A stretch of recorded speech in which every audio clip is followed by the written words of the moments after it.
അയോൾ ഇന്ന് നമ്മൾ ഡിസ്കസ് ചെയ്യുന്നത് കോർഡിനേഷൻ കെമിസ്ട്രിക്കകത്തെ കുറച്ച് കോർഡിനേഷൻ കോമ്പൗണ്ട്സിൻ്റെ IUPAC നെയിമിംഗ് ആണ് നമ്മളിന്ന് ഡിസ്കസ് ചെയ്യുന്നത്. 2-3 എക്സാമ്പിൾസ് അതിൻ്റെ പേരെങ്ങനെയാണ് വരുന്നതെന്ന് നമുക്ക് നോക്കാം.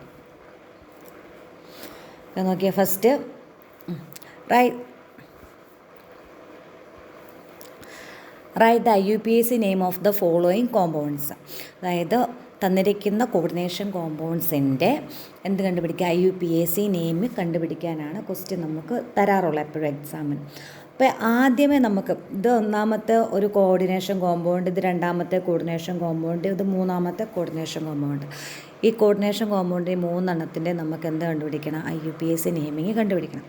ഫസ്റ്റ് ആദ്യം ഒരു കോർഡിനേഷൻ കോമ്പൗണ്ട് തന്നു കഴിഞ്ഞാൽ അതിൻ്റെ IUPAC നെയിമിങ് കണ്ടുപിടിക്കുന്നത് എങ്ങനെയാണെന്ന് വെച്ചാൽ, ആദ്യം ഈ ഒരു കോർഡിനേഷൻ കോമ്പൗണ്ടിൻ്റെ അകത്ത് നിന്ന് അതിൻ്റെ കാറ്റോണിനെയും ആനയോണിനെയും സെപ്പറേറ്റ് ആക്കണം. അതായത് കാറ്റോൺ ഏതാണ്, ആനയോൺ ഏതാണെന്ന് നമ്മൾ തിരിച്ചറിയണം. അപ്പോൾ ഇത്രയേ ഉള്ളൂ.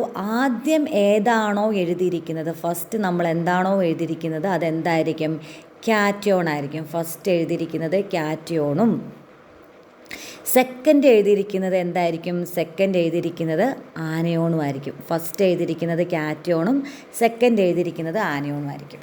അപ്പോൾ ഇങ്ങനെ ഒരു കോർഡിനേഷൻ കോമ്പൗണ്ടിനകത്ത് സ്ക്വയർ ബ്രാക്കറ്റൊക്കെ ഇട്ട് തന്നിട്ടുണ്ട് എങ്കിൽ സ്ക്വയർ ബ്രാക്കറ്റിനകത്ത് കിടക്കുന്ന എന്താണോ അത് ഒന്നുകിൽ കാറ്റയോൺ ആയിരിക്കാം അല്ലെങ്കിൽ ആനയോൺ ആയിരിക്കാം. അത് ഫസ്റ്റാണ് എഴുതിയിരിക്കുന്നതെങ്കിൽ, ഈ സ്ക്വയർ ബ്രാക്കറ്റ് ഫസ്റ്റാണ് എഴുതിയിരിക്കുന്നതെങ്കിൽ അത് കാറ്റയോണും, സെക്കൻഡാണ് സ്ക്വയർ ബ്രാക്കറ്റ് എഴുതിയിരിക്കുന്നതെങ്കിൽ അത് ആനയോണുമായിരിക്കും. അപ്പം കാറ്റയോൺ എന്ന് പറയുന്നത് കാറ്റയോണിനെ ആനയോണിനെയും സെപ്പറേറ്റ് ആക്കുന്ന, അതായത് സ്ക്വയർ ബ്രാക്കറ്റിനകത്തിരിക്കുന്നത് ഒരു ആനയോണോ അല്ലെങ്കിൽ കാറ്റയോണോ ആയിരിക്കാം. അടുത്ത സ്ക്വയർ ബ്രാക്കറ്റിന് പുറത്തുള്ളത് എന്തായിരിക്കും, കാറ്റോണോ ആനയോണോ ആയിരിക്കാം. അപ്പോൾ സ്ക്വയർ ബ്രാക്കറ്റാണ് നമ്മൾ എന്ത് ചെയ്യുന്നത്, കാറ്റോണിനെ ആനയോണിനും വേർതിരിക്കുന്നത്. ഓക്കെ, കോർഡിനേഷൻ കോമ്പൗണ്ടിനകത്ത്. ഇനി അടുത്തതെന്ന് പറയുന്നത് ഇതിൻ്റെ അകത്ത് ഫസ്റ്റ്, ഈ ഒന്നാമത്തെ എക്സാമ്പിളിൻ്റെ അകത്ത് ഫസ്റ്റ് ഏതാണ് കൊടുത്തിരിക്കുന്നത്, കാറ്റോൺ എന്ന് പറയുന്ന സ്ക്വയർ ബ്രാക്കറ്റിനകത്താണ് കൊടുത്തത്. ആദ്യം എഴുതിയിരിക്കുന്ന കാറ്റോൺ. അപ്പം CONH3 വരെ എന്താണ്, കാറ്റയോൺ. അടുത്തത് ഏതാണ്, Cl3 എന്ന് പറയുന്നത് ആനയോൺ. ഓക്കെ, Cl3 എന്ന് പറയുന്നത് ആനയോൺ, കാറ്റോണും ആനയോണും. ഇനി സെക്കൻഡിനകത്ത് കാറ്റോൺ എന്ന് പറയുന്ന CONH3 വരെയാണ് സെക്കൻഡിനകത്ത് ഏത്, കാറ്റോൺ എന്ന് പറയുന്നത്. ഇനി ആനയോൺ എന്ന് പറയുന്നത് Cl2. ഓക്കെ, ഇനി അടുത്തത് K3FeCN6. ഇതിനകത്ത് ഫസ്റ്റ് K3 എന്ന് പറയുന്നതാണ് നമ്മുടെ കാറ്റോണും, സ്ക്വയർ ബ്രാക്കറ്റ് ഇട്ട് തിരിച്ചിരിക്കുന്ന FeCN6 എന്ന് പറയുന്നത് ആനയോണും ആയിരിക്കും. ഓക്കെ, ആനയോണുമാണ്. ഇനി അപ്പോൾ നമ്മളൊരു കോർഡിനേഷൻ കോമ്പൗണ്ട് തന്നിട്ട് അതിൻ്റെ IUPAC നെയിം കണ്ടുപിടിക്കാൻ പറഞ്ഞു കഴിഞ്ഞാൽ ആദ്യം എന്താണ് ചെയ്യേണ്ടത്, കാറ്റോണിനെയും ആനയോണിനെയും വേർതിരിക്കുക. അപ്പോൾ നമ്മൾ ഈ 3 എക്സാമ്പിളിൻ്റെ അകത്ത് നിന്നും കാറ്റോണിനെയും ആനയോണിനെയും നമ്മൾ വേർതിരിച്ച് മാറ്റി, അങ്ങോട്ടും ഇങ്ങോട്ടും മാറ്റി. CONH3 എന്ന് പറയുന്ന കാറ്റോണാണ്, Cl3 എന്ന് പറയുന്ന ആനയോണാണ്. അങ്ങനെ ഓരോന്നിൻ്റെ 3 എണ്ണത്തിൻ്റെ നമുക്ക് മനസ്സിലായി. ഓക്കെ, ഇനി അടുത്തതെന്ന് പറയുന്നത് ഒരു കോർഡിനേഷൻ കോമ്പൗണ്ട് തന്നു കഴിഞ്ഞാൽ അതിൻ്റെ അകത്തെ മെറ്റലിനെ കണ്ടുപിടിക്കാനാണ്. അപ്പോൾ മെറ്റൽ, ആ സ്ക്വയർ ബ്രാക്കറ്റിനകത്ത് കിടക്കുന്നത് അതിൻ്റെ അകത്ത് ആദ്യം എഴുതിയിരിക്കുന്നതാണ് സാധാരണഗതിയിൽ എന്ത് പറയുന്നത്, മെറ്റൽ എന്ന് പറയുന്നത്. സ്ക്വയർ ബ്രാക്കറ്റിനകത്ത് ആദ്യം എഴുതിയിരിക്കുന്നതാണ് മെറ്റൽ. അപ്പം ഫസ്റ്റ് കേസിൽ CO കൊബാൾട്ടാണ് മെറ്റൽ, സെക്കൻഡ് കേസിലും കൊബാൾട്ടാണ് മെറ്റൽ, തേർഡ് കേസിൽ സ്ക്വയർ ബ്രാക്കറ്റിനകത്ത് ആദ്യം കിടക്കുന്ന ഫെറസ് ആണ് നമ്മുടെ എന്തെന്ന് പറയുന്നത്, മെറ്റൽ എന്ന് പറയുന്നത്. ഓക്കെ, ഇനി ഇത്രയും ചെയ്ത് കഴിഞ്ഞാൽ, മെറ്റലിനെയും കണ്ടുപിടിച്ച് കഴിഞ്ഞാൽ അടുത്ത സ്റ്റെപ്പ് എന്ന് പറയുന്നത് ഈ മെറ്റലിൻ്റെ ഓക്സിഡേഷൻ അല്ലെങ്കിൽ ചാർജ് കണ്ടുപിടിക്കുകയാണ്. മെറ്റലിൻ്റെ ചാർജ് കണ്ടുപിടിക്കും. ഈ മെറ്റലിൻ്റെ ചാർജ് എന്ന് പറയുന്നത് എപ്പോഴും പോസിറ്റീവായിരിക്കും. ആ കാര്യം ഒന്ന് ഓർത്ത് വെക്കുക. മെറ്റലിൻ്റെ ചാർജ് എന്ന് പറയുന്നത് എപ്പോഴും പോസിറ്റീവായിരിക്കും. ഓക്കെ, അപ്പോൾ ഇനി അടുത്തതെന്ന് പറയുന്നത് നമ്മൾ മെറ്റലിൻ്റെ ചാർജ് കണ്ടുപിടിക്കുക. ഓക്കെ, അപ്പോൾ ഈ മെറ്റലിൻ്റെ ചാർജ് കണ്ടുപിടിക്കണമെങ്കിൽ കുറേ നമുക്ക്, അതായത് NH3 ചാർജ് ഏതാണ്, അതായത് ഇങ്ങനെ ഒരു കോമ്പൗണ്ട് തന്നു കഴിഞ്ഞാൽ, ഈ ഒരു കോമ്പൗണ്ട് തന്നു കഴിഞ്ഞാൽ ഇതാണ് നമ്മുടെ മെറ്റൽ. ഈ മെറ്റലിൻ്റെ ചാർജ് കണ്ടുപിടിക്കണമെങ്കിൽ ബാക്കിയുള്ളവരുടെ ചാർജൊക്കെ അറിഞ്ഞാലേ നമുക്ക് എന്ത് കണ്ടുപിടിക്കാൻ പറ്റുള്ളൂ, മെറ്റലിൻ്റെ ചാർജ് കണ്ടുപിടിക്കാൻ പറ്റുള്ളൂ. അപ്പോൾ നമുക്കിനി അമീൻ, NH3 എന്ന് പറയുന്നതിനെ നമ്മൾ അമീൻ എന്നാണ് പ്രൊനൗൺസ് ചെയ്യുന്നതെന്നും Cl3 ആണെങ്കിൽ ക്ലോറൈഡ് ആണ് പ്രൊനൗൺസ് ചെയ്യുന്നതെന്നും ഒക്കെ നമ്മളൊന്ന് മനസ്സിലാക്കി വെക്കണം. അപ്പോൾ അതിനായിട്ട് നമുക്ക് വേറൊരു ഒരു സ്ലൈഡിനകത്ത് അതിൻ്റെ കുറച്ച് കാര്യങ്ങളുണ്ട്. ചാർജും അതിൻ്റെ നെയിമിങ്ങും, ലിഗാൻസിൻ്റെ നെയിമും എങ്ങനെയാണെന്നുള്ളത് നമുക്കൊന്ന് നോക്കാം. ഓക്കെ, അപ്പോൾ ഇത്രയേ ഉള്ളൂ. ലിഗാൻസ് നെയിമും ലിഗാൻഡ്, അതായത് മെറ്റലിനെ ചുറ്റിപ്പറ്റി നിൽക്കുന്നതാണ് ആര് എന്ന് പറയുന്ന ലിഗാൻഡ് എന്ന് പറയുന്നത്.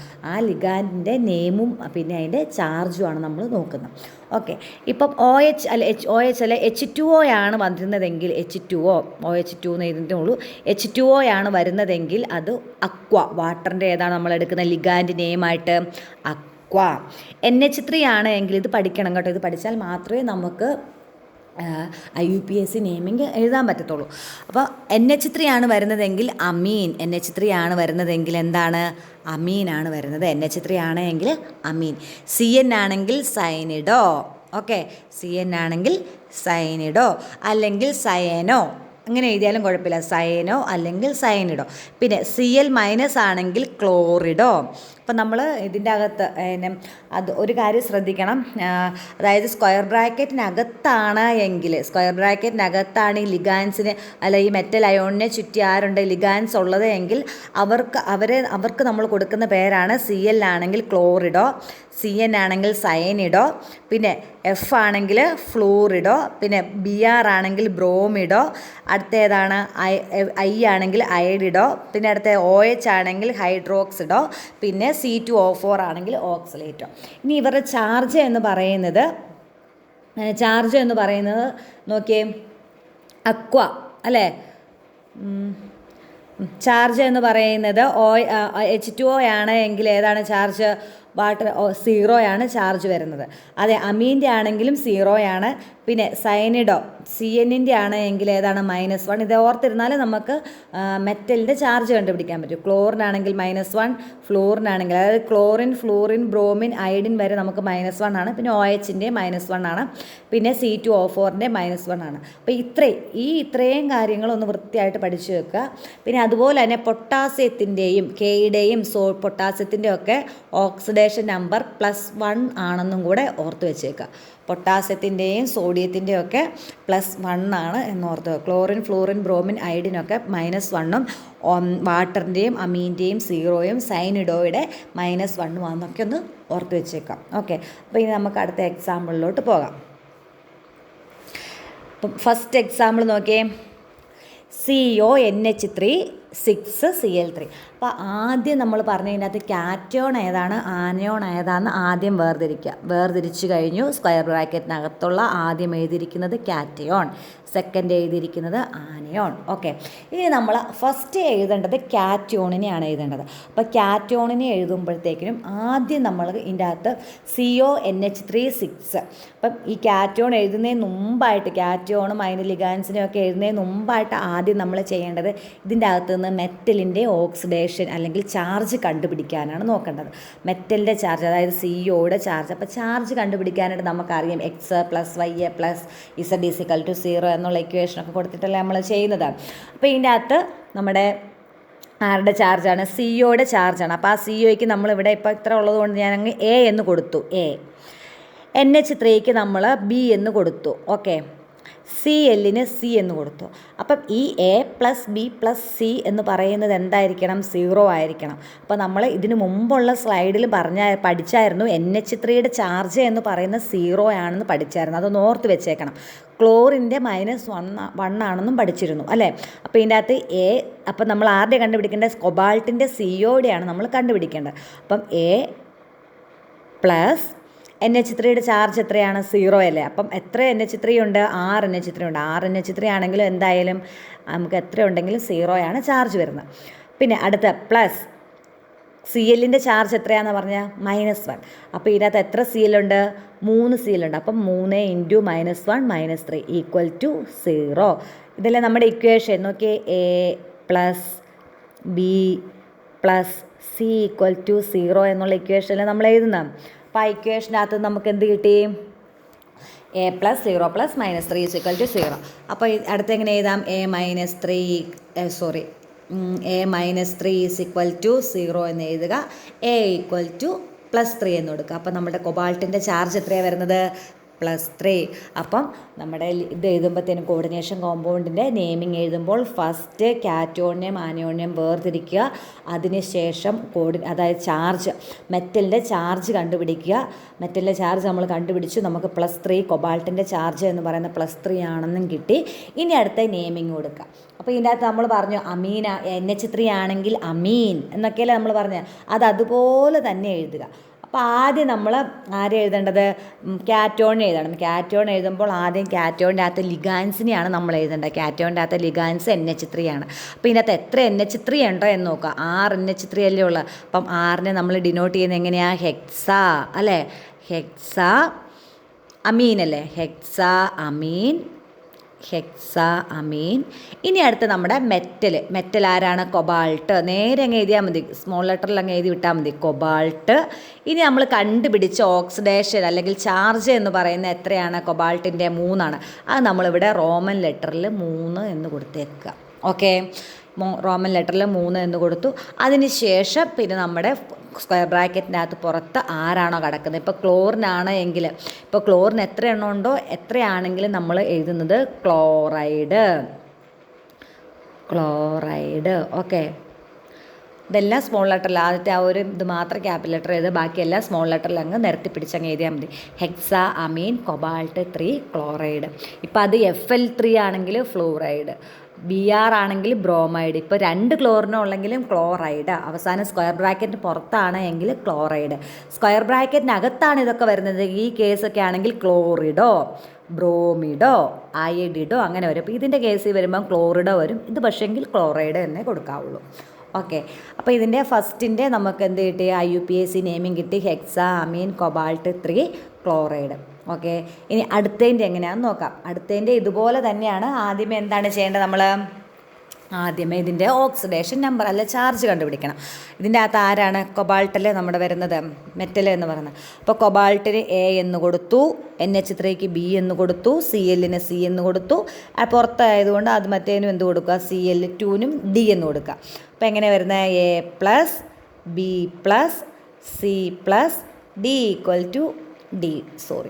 = 0 എന്ന് കൊടുക്കുക. A+B+C+D = 0. അപ്പോൾ A ആണല്ലോ നമുക്ക് കണ്ടുപിടിക്കേണ്ടത്, A+B.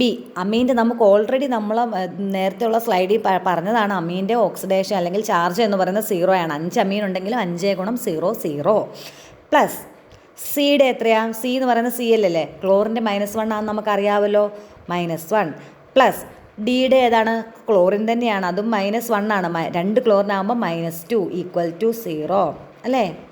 ഇനി A 0 -1 -1 -1 -2 -3. അപ്പം A - 3 = 0, A = +3. അപ്പം എഗെയിൻ നമ്മുടെ കൊബാൾട്ടിൻ്റെ ചാർജ് എന്ന് പറയുന്നത് എന്ത് വന്നു, +3 വന്നു. ഓക്കെ, അപ്പം നമ്മൾ എന്ത് കണ്ടുപിടിച്ചു, IUPAC നെയിമിങ്ങിനായിട്ട് ആദ്യം രണ്ടാമത്തെ നമ്മുടെ എക്സാമ്പിൾ എടുത്തു. അതിൻ്റെ അകത്ത് നമ്മൾ ആദ്യമേ അതിനെ കണ്ടുപിടിച്ച് ഇതിൻ്റെ കാറ്റോണിയം ആനോണിയം വേർതിരിച്ചു വെച്ചു. എന്നിട്ട് നമ്മൾ കൊബാൾട്ടിൻ്റെ ഓക്സിഡേഷൻ ചാർജ് കണ്ടുപിടിച്ചു. ഓക്കെ, ഇനി അടുത്തതെന്ന് പറയുന്നത് നെയിമിങ് അല്ലേ.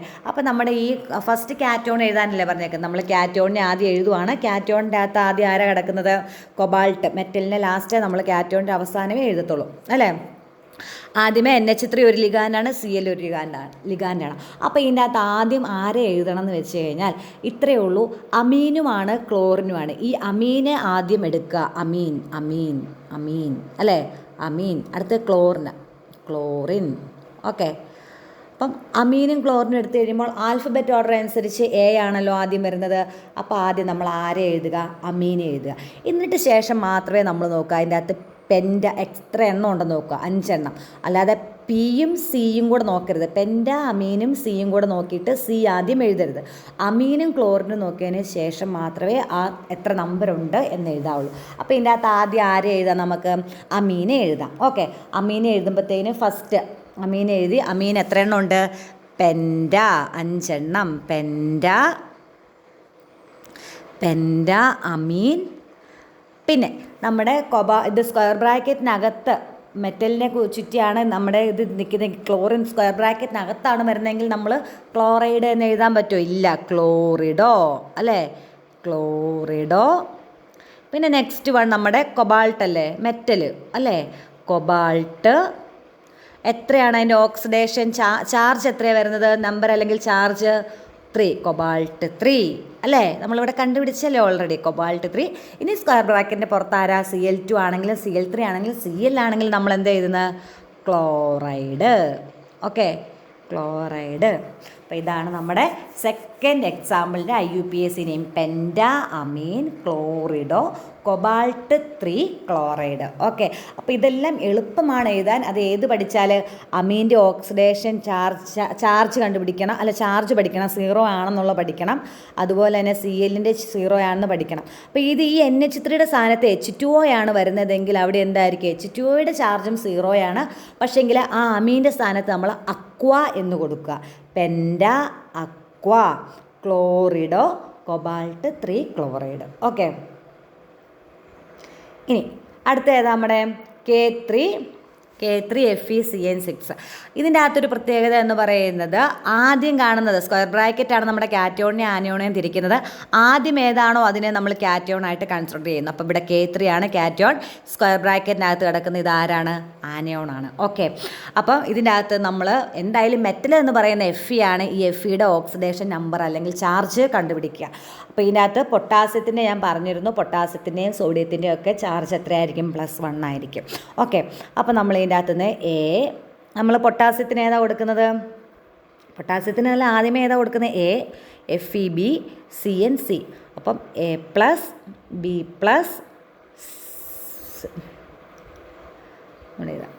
A+B+C = 0. അപ്പം A എന്ന് പറയുന്ന K3 ആണ്, ഇത് A, ഇത് B, ഇത് C. അപ്പോൾ K3യുടെ എത്രയാണ്, +1. അപ്പോൾ 3 K ഉണ്ടെങ്കിൽ +3 അല്ലേ.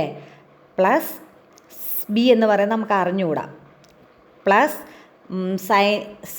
സൈനിഡോടെ എത്രയാണ് വന്നേക്കുന്നത്, സൈനിഡോടെ -1, CNൻ്റെ -1. അപ്പോൾ അത് എത്ര എണ്ണം ഉണ്ട്, സൈനിഡോ എന്ന് പറയുന്നത് എത്ര എണ്ണം ഉണ്ട്, 6 എണ്ണം ഉണ്ട്. അപ്പം -6 = 0. ഓക്കെ, അപ്പം എങ്ങനെ വരും, അപ്പം +3യും -6ഉം വന്നു കഴിഞ്ഞാൽ -3 അല്ലേ വരുന്നത്. അപ്പം B -3 = 0, B = +3. അപ്പം നമ്മുടെ Feq എന്ത് +3 വന്നു. ഓക്കെ, അപ്പോൾ ഇനി നോക്കുക, നമ്മൾ ഈ Fe എന്ന് പറയുന്നത് ഇത് പേരിടുമ്പോഴത്തേനും പറയാം. ഇത് പൊട്ടാസ്യം ആദ്യം നമ്മൾ എഴുതുക, പേരിടുമ്പം പറയാം. ഇതിനകത്ത് നോക്കിക്കോണേ, സൈനിഡോ എന്ന് പറയുന്നത് ഇത് കണ്ടോ, സ്ക്വയർ ബ്രാക്കറ്റിനകത്താണെങ്കിൽ സയനിഡോ ഓർത്തോണേ. ഇപ്പോൾ സ്ക്വയർ ബ്രാക്കറ്റിനകത്തല്ലേ ഇത് വന്നിരിക്കുന്ന. അപ്പോൾ നമ്മൾ എങ്ങനെ എഴുതുന്ന, ആദ്യമേ നമ്മുടെ ഏത് എഴുതണം, പൊട്ടാസ്യം. ആദ്യമേ നമ്മൾ കാറ്റോണല്ലേ എഴുതണ്ടേ, കാറ്റോൺ എന്ന് പറയുന്നത് ഇതിൻ്റെ അകത്ത് ആരാണ്, പൊട്ടാസ്യമാണ്. അപ്പോൾ പൊട്ടാസ്യത്തിന് ആദ്യം അങ്ങ് എഴുതുക, പൊട്ടാസ്യം. അതിപ്പോൾ എത്ര പൊട്ടാസ്യം ഉണ്ടെന്നൊന്നും നോക്കണ്ട, അത് കാറ്റോൺ ആണ്, അതായത് സ്ക്വയർ ബ്രാക്കറ്റിൻ്റെ പുറത്താണ് എങ്കിൽ എത്ര എണ്ണം ഉണ്ട് എന്ന് നമ്മൾ നോക്കേണ്ട കാര്യമില്ല. ഇപ്പോൾ ക്ലോറിൻ നമ്മൾ 2 3 എത്ര ഉണ്ടെങ്കിലും സ്ക്വയർ ബ്രാക്കറ്റിൻ്റെ പുറത്താണെങ്കിൽ നമ്മൾ എത്ര എണ്ണം ഉണ്ടെന്ന് നോക്കത്തില്ലല്ലോ. അതുപോലെ തന്നെ ഇതിൻ്റെ നോക്കണ്ട, സ്ക്വയർ ബ്രാക്കറ്റിൻ്റെ പുറത്തല്ലേ. Okay, potassium. അടുത്തത് പൊട്ടാസ്യം കഴിഞ്ഞിട്ട് നമ്മുടെ അടുത്ത സ്ക്വയർ ബ്രാക്കറ്റിനകത്ത് മെറ്റലും ഉണ്ട്, ലിഗാൻഡും ഉണ്ട്. അപ്പോൾ നമ്മൾ ആദ്യം ലിഗാൻഡിനെ അല്ലേ എഴുതുന്നത്. അപ്പോൾ എത്ര ലിഗാൻഡ് ഉണ്ട്, അത് 6 ലിഗാൻഡ് അല്ലേ. അപ്പോൾ പൊട്ടാസ്യം ഹെക്സ. അത് സയനിഡോ അല്ലേ വന്നേക്കുന്നത്, സ്ക്വയർ ബ്രാക്കറ്റിനകത്തല്ലേ, സയനിഡോ. അത് ഓർത്തോണേ, അത് കാണാൻ പഠിച്ചാലേ നമുക്ക് എഴുതാൻ പറ്റുള്ളൂ, സയനിഡോ. പിന്നെ നമ്മുടെ ഈ ആനയോൺ, ഇതിൻ്റെ അകത്ത് പൊട്ടാസ്യം എന്ന് പറയുന്ന കാറ്റയോണും ആനയോണായിട്ട് നമ്മുടെ മെറ്റലും വന്നു കഴിഞ്ഞാൽ ആ മെറ്റലിൻ്റെ അവസാനം നമ്മൾ ഏതാണോ വരുന്നത് അതിൻ്റെ അവസാനം AT എന്ന് കൊടുക്കുക, ഫെറൈറ്റ്. ഇപ്പോൾ ഫെറസൽ ഇത്, അപ്പോൾ ഇതിന് ferrite. Okay, ferrite. Okay, ferrite. നമ്മുടെ ഇതിൻ്റെ ഓക്സിഡേഷൻ നമ്പർ നമ്മൾ കണ്ടു, അല്ലെങ്കിൽ ചാർജ് നമ്മൾ കണ്ടുപിടിച്ചായിരുന്നു, +3 ആണെന്നുള്ള കണ്ടുപിടിച്ചായിരുന്നു. ആ +3 റോമൻ ലെറ്ററിലുള്ള ആ 3യും കൂടി അങ്ങ് കൊടുത്തേക്കുക. അപ്പോൾ പൊട്ടാസ്യം ഹെക്സ സയനിഡോ ഫെറേറ്റ് 3 എന്നാണ് മൂന്നാമത്തെ കോമ്പൗണ്ടിൻ്റെ IUPAC നെയിം. ഓക്കെ, ഈ 3 കോമ്പൗണ്ടിൻ്റെ IUPAC നെയിമിങ് മനസ്സിലായി എന്ന് വിശ്വസിക്കുന്നു. അതുപോലെ തന്നെ ഇത് എഴുതണമെങ്കിൽ നമ്മൾ ഇതിൻ്റെ ചാർജ്, അതായത് മെറ്റലിൻ്റെ ചാർജ് കണ്ടുപിടിക്കണമെങ്കിൽ അതിനെ സറൗണ്ട് ചെയ്തിരിക്കുന്ന ലിഗാൻസിൻ്റെ ചാർജ് എത്രയൊക്കെയാണ് നമ്മൾ പഠിച്ചിരിക്കണം. കുറേ എണ്ണത്തിന് നമ്മൾ കാണാതെ പഠിക്കുകയും വേണം. അതുപോലെ തന്നെ അത് നമ്മൾ ലിഗാൻസിൻ്റെ നെയിം എങ്ങനെയാണ് കൊടുക്കുന്നതെന്നും കൂടെ പഠിച്ചു കഴിഞ്ഞാൽ ഇത് നമുക്ക് ഈസി ആയിട്ട് ചെയ്യാൻ പറ്റും. Okay, thank you. എല്ലാവർക്കും മനസ്സിലായെന്ന് വിശ്വസിക്കുന്നു. Thank you.